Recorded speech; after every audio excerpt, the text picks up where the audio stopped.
Craters in Her Face by Madame Macabre.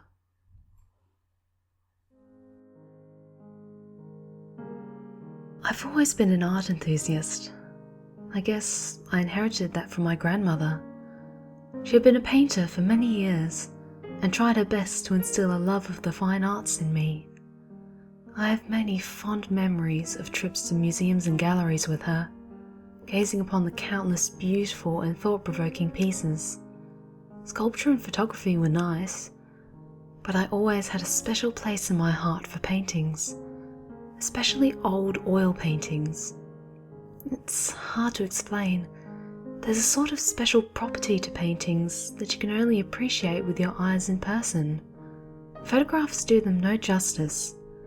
The way the light refracts off the oil and bounces back to your eyes, giving them a sort of life that no other medium can. Well, as much as I loved oil paintings, I was never much good myself. As a child, my grandmother tried giving me lessons. She'd create a breathtaking scenery, whilst the only thing I managed to make was a colossal mess. Despite my apparent lack of talent in the oil painting department, it did not in the slightest diminish my love for the craft. My grandmother had a room dedicated to the paintings she had created or collected, which she dubbed the gallery. I spent hour upon hour in that room, staring in wonderment.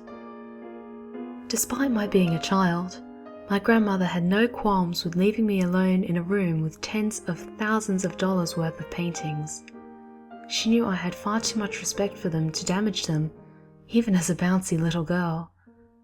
She did, however, have one rule that was to be strictly adhered to at all times in the gallery. If any paintings in the gallery are covered, you are not to uncover them, not even to peek. Now some might think this a strange rule. I certainly did as a girl, but there is a reason behind it. Oil paints are very sensitive, and it's possible the pieces she had covered up could be damaged if exposed to light, or various other factors. But regardless of the reasoning, I made sure to follow that rule. Or, at least I did, until the day my grandmother received her newest piece. I remember arriving at my grandmother's home for a visit and running straight for the gallery. I rounded the corner into the room where I was forced to screech to a halt. There, in the centre of the room, was an incredibly large painting, propped up by an easel and covered with a long, dark curtain. I had never seen the piece before, and the sheer size of it astounded me. My curiosity overtook me for a moment, and I found myself slowly reaching out with a tiny hand to unveil the mysterious piece. But just as my hand grasped the dark velvet, my grandmother entered the room wearing a frown. "Evelyn, what are you doing? You know the rule about covered paintings?" My hand instantly whipped back to my side and my head sulked at the realization of my actions. "I'm sorry, Grandma. I forgot. This painting, it's so huge. What is it?" My grandmother's expression softened and she placed a hand on my shoulder. "This painting was just given to me by a friend. Her ill sister painted it shortly before passing away. She said she couldn't bear to look at it because it made her so sad. So she gave it to me." "May I see it?" I asked. "Perhaps later. It's very sensitive because it's in poor condition. I'm going to try to preserve it though. After I'm done, I'll let you see it like with all the others," she warmly responded. Although my curiosity was not satisfied, I agreed and resigned myself to looking at all the other pieces in the gallery. Content that I would no longer cause any sort of mischief, my grandmother returned to the sitting room. I lay there in the soft plush carpet, gazing at the works of art until my focus drifted. Despite how bad I knew it was to disobey my grandmother, my curiosity continued to burn hot in my chest. I'd already stared at each and every piece in the gallery to detail, and had grown restless. I had to see what was beneath the curtain. Holding my breath, and tiptoed over to the massive easel and grasped the soft fabric in my hand. I'd just peek for a moment. It wouldn't hurt. Just long enough to quench this burning need to know. I released the breath I was holding and quickly pulled the curtain aside. Immediately, I felt myself release a gasp.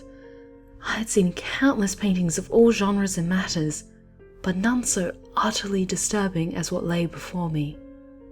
The painting depicted what appeared to be a pale young woman. Her skin was a sickly yellow and appeared clammy and unwell.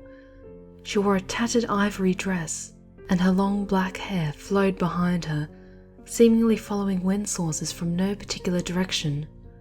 She sat in anguish, with her hands held up to the side of her face, digging her long black nails into the flesh.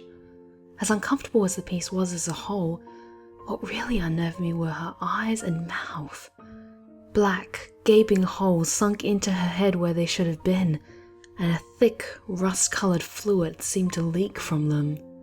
Immediately I panicked and threw the curtain back over the horrid painting. I wanted to run screaming and crying straight to my grandmother, but I restrained myself.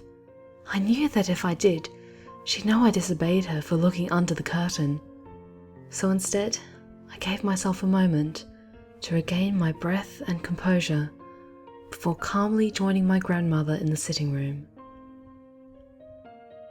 I never went into the gallery by myself again. That is until my grandmother passed away, naming me as the sole recipient of her painting collection. The reading of the will was an uncomfortable enough experience on its own, but it was made worse by the fact that my jealous cousins were also present. My grandmother's estate, belongings, and all of her life earnings were to be split evenly amongst the family. I, however, was chosen to receive the paintings alone. I knew this was because my grandmother knew of my great love for the art, and that I would be the only one not to sell them all for the money. However, my cousins simply saw it as me inheriting nearly $80,000 in oil paintings and not sharing a dime of it. Oh, you can believe they tried to contest the will, but it was ironclad, and despite their protests, I soon enough found myself transporting the pieces into my own home. My boyfriend Edward and I had purchased a lovely Victorian-style home 2 years prior, and I, following in my grandmother's footsteps, had dedicated the long hallway and large room at the end of the 3rd floor to hosting my own collection of paintings. My grandmother had a great deal more paintings than I, but Edward and I managed to shuffle things around until everything had a cozy new home. Well, everything except for the one nearly 6-foot-tall canvas, wrapped methodically in several layers of brown paper and twine. Instantly, a knot formed in my stomach. I knew exactly which piece it was. The image of the tormented young woman with bloody caverns in her face flooded my mind, and I felt myself growing pale. Edward, however, did not share the same unfortunate memory, and excitedly began unwrapping the piece. I rushed forward to stop him, exclaiming how I wanted to keep it wrapped, as it was a horrifically gruesome piece. However, by the time I reached him, he had already revealed the piece's glossy surface. I prepared myself for the horrible sight, but to my shock, it was different. The sickly girl in the white dress still stood, hair flowing in the non-present wind and hands digging into her cheeks, but the bloody craters were gone. Instead, she now appeared to be a pretty little thing. She had soft pink cheeks, sparkling green eyes, and her lips parted daintily into a dreamy smile. I recognized the style immediately. This was my grandmother's work. She had done an exceptional job covering over the old, horrific facade. However, if I inspected the piece closely, I could still see traces of the gruesome sight hiding right below the surface. My grandmother had clearly worked painstakingly on the piece. To anyone who hadn't seen the original, it actually appeared quite pleasant. I, however, hated it to my core. Edward, on the other hand, was instantly in love. The next few days consisted of us arguing over where the piece should be hung. We were out of the room in the gallery, and he insisted upon hanging it on the large blank wall on the far side of our bedroom. I, of course, wanted nothing to do with the piece, thus the fighting began. Finally, we came to an agreement. I would let him hang the piece in our room for the time being, but I would begin looking for the family of the woman who originally painted the piece. Obviously, they wouldn't want to look at it in its former state, as it forever captured the state of sickness in their beloved family member. But now, it was beautiful. It would memorialize her as she was before the sickness began changing her. Certainly they were wanted back now. Edward was hesitant, but agreed that returning it when I found the family would be the right thing to do. So it was that I prepared myself for a few weeks tops of having to gaze at the uncomfortable piece. The piece went up, and despite my reservations, it actually wasn't as bad as I was expecting. Without the bloody chasms, the threatening aura of the piece was gone. And I will admit that seeing my grandmother's painting style made me a little happy. And while it had taken a few days, I'd finally tracked down a phone number for the family. The daughter of the woman who had given the painting to my grandmother answered, and seemed excited when I told her of the relic from her aunt. She said she wanted the piece, but she needed some time to find a place for it. Excitedly, we both agreed to hand over the piece the following week. My excitement, however, quickly faded when I learned that Edward was going to be leaving town for the remainder of our time in possession of the piece, due to business. Displaying the piece was one thing, but being home alone with it was an entirely different situation. Despite my grandmother's beautiful work, being alone in the same room with the piece always left me with an uncomfortable knot in my stomach. So after kissing Edward goodbye and locking the door, I immediately ran to the linen closet, where I promptly grabbed a sheet to throw over the creepy painting. I stormed into my bedroom, armed with the linen and a tack, and came to a halt in front of the piece. It was very vague, and I needed to squint my eyes and lean in to notice it. But it appeared as though my grandmother's paint had begun to crack and peel a bit, revealing glimpses of the rusty brown colour hiding right below. It was impossible though. The piece was nowhere near old enough for that to occur. Oil paint is famous for staying wet for a very long time. There are even some paintings from the Middle Ages that are still moist on the inside. There was no way the paint here should be peeling. Just the sight of that gross, rusty paint made me feel ill. I immediately threw the sheet over it, and breathed a sigh of relief when I was no longer confronted with the eerie sight. I couldn't give the painting back soon enough. It was right about this time that strange things began happening. Nothing huge or panic-worthy, just little things. Doors I could swear I had left open would be inexplicably closed. Every so often, I'd feel a soft gust of air as if someone had just walked by, and an occasional creak or groan, which weren't all too uncommon in a house as old as mine. Things continued on like this for the first few days Edward was gone. It was Wednesday. Edward would be back on Sunday, and we'd return the piece on Monday. As uncomfortable as it was, my goal was in sight, and I knew I'd make it. A few more days passed, and things were going relatively well until I decided to look at the piece again. I had been on the phone with a shipping company earlier, trying to decide the best way to wrap and transport the piece. I figured that the cracking and peeling of the piece must have been due to improper preparation and handling, and wanted to avoid further damage. Hesitantly, I lifted the sheet for a quick assessment. I immediately dropped the sheet once more and backed away in a moment of panic. The paint had continued to deteriorate, and now even more of the seeping rust was breaking through the girl's once lovely face, now leaving her with a grotesque, cracked, open face. It was at this point that I decided I needed to speak with the family once more. I dialed the number, and to my surprise I found that the woman who had gifted my grandmother with the piece all those years ago was still alive, and had answered the phone. Apprehensively, I told her about the piece, and she immediately invited me over to talk about it over tea. Jumping at the opportunity to not be home alone with the piece, I grabbed my purse and immediately headed over. Upon arriving at the address, I was greeted at the door by a smiling old woman. She graciously welcomed me into the home, and in minutes we were settled in the front room with daintily painted teacups in our hands. She released a long sigh before speaking. That painting should have been destroyed a long time ago, she breathed sadly. You've seen it. It's terrible and frightening. It's the result of a very sick mind. She shifted her gaze down to her teacup before continuing. My sister had brain cancer.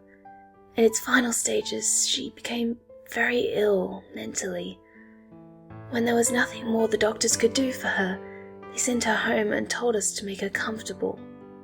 She always loved painting, so we brought her the biggest canvas we could and hoped to make her last moments happy ones. But, as you can see, they weren't. Her mind was plagued by demons. She began withdrawing more and more into the madness of her own world, and it showed on the canvas. I actually walked in on her slashing her arms with a palette knife and mixing her blood right into the paint. The image of the gross, rusty colour oozing from the craters of the girl's face flashed across my mind, and I had to set my cup down for fear of dropping it. I was going to get rid of it, the old woman continued. Burn it right after my sister passed away, but your grandmother, ever the art enthusiast, insisted on keeping it instead. I don't know why. It's a horribly dreadful piece. And now what's worse, my daughter wants it back in our home. Please, I beg of you, burn it. Burn it right to ashes. Destroy that accursed thing. Right at that moment, the old woman's daughter walked into the room.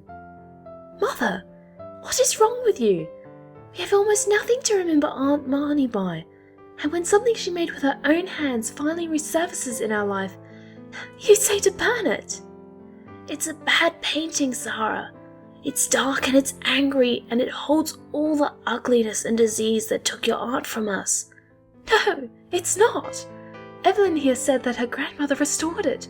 It's beautiful now, and I want to display it in our home to honour Aunt Marnie. You're my mother and I love you, but this is my home, and I want the painting.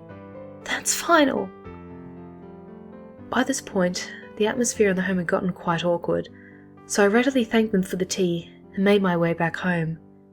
My newfound knowledge about the piece making me even less eager to keep it in my bedroom. Without realising it, I had spent far more time visiting the old woman than I had expected.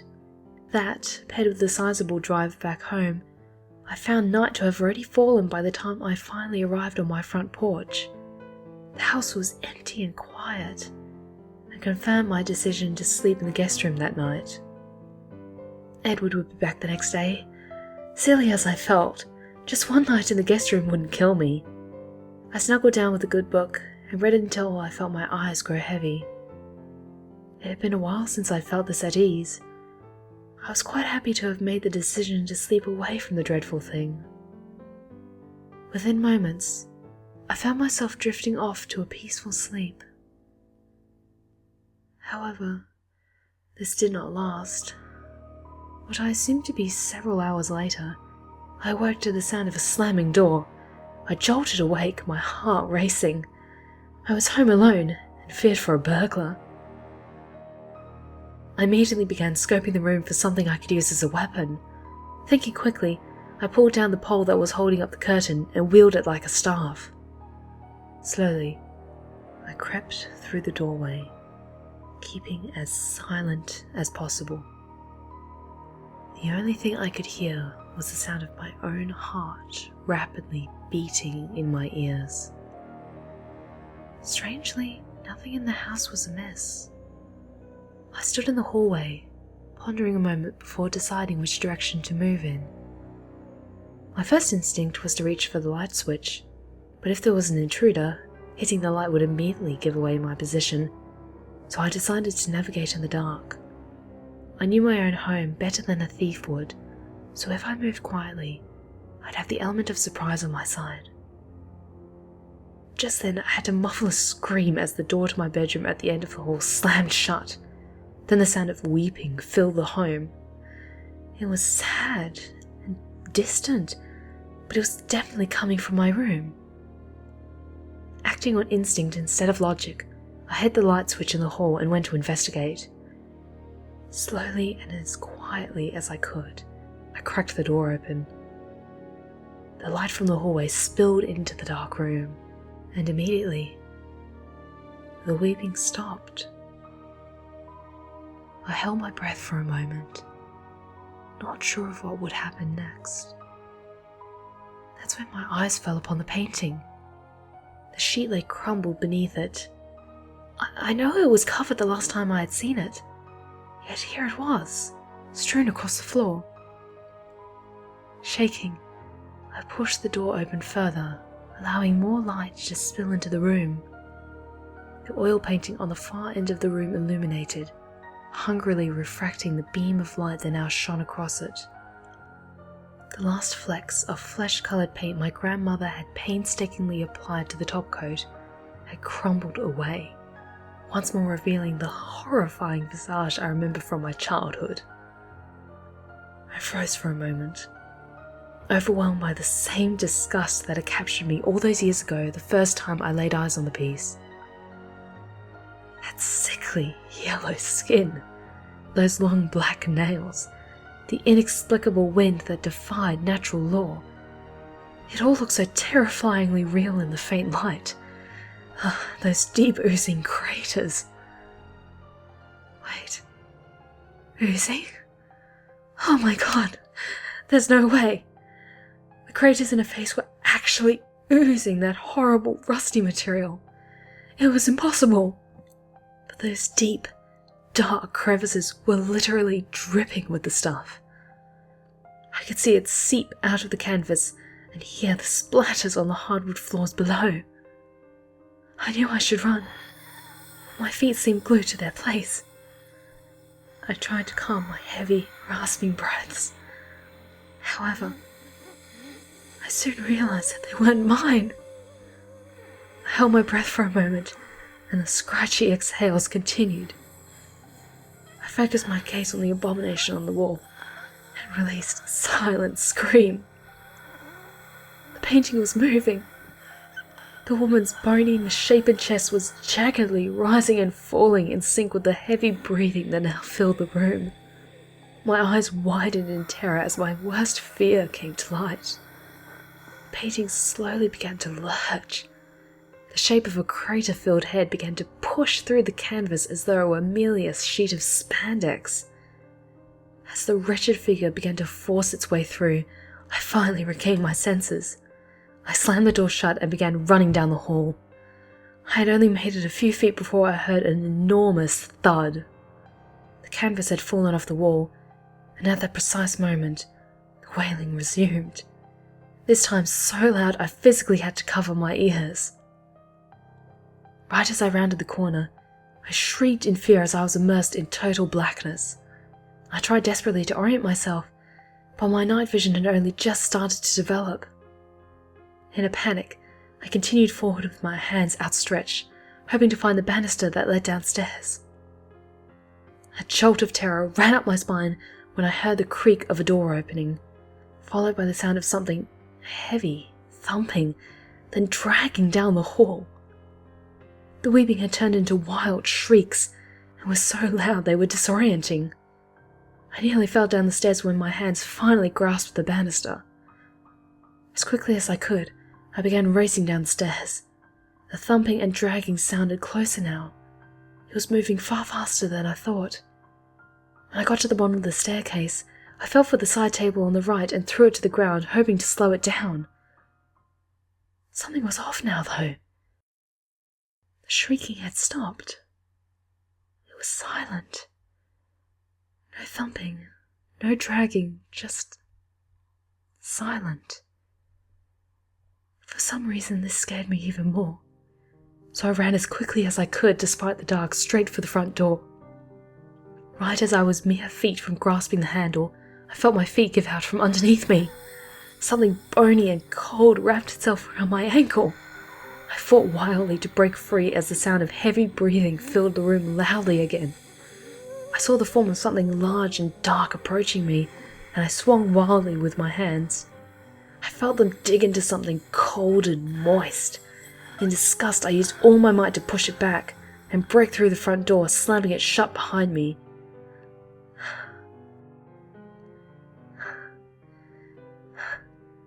I didn't stop running until the sun had begun to rise. When I finally stopped, I collapsed on the ground, panting heavily. I raised my hand to wipe my brow, but stopped. I had been so focused on fleeing up until now that I hadn't taken a moment to look at my hand. It was covered in dark, rusty material and tangled in several strands of long, black hair.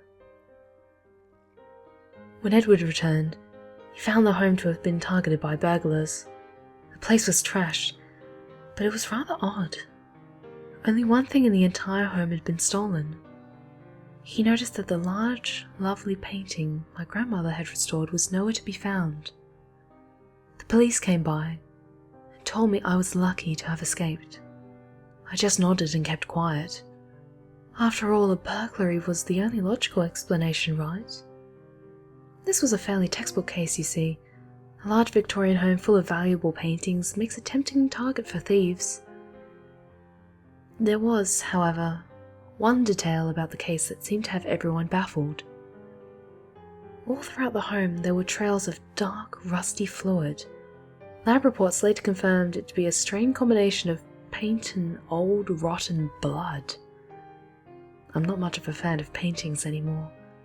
Edward and I sold the gallery and are using the money to plan our wedding, and are currently looking for our new home. I told him that I have trouble sleeping here because I have nightmares about the break-in.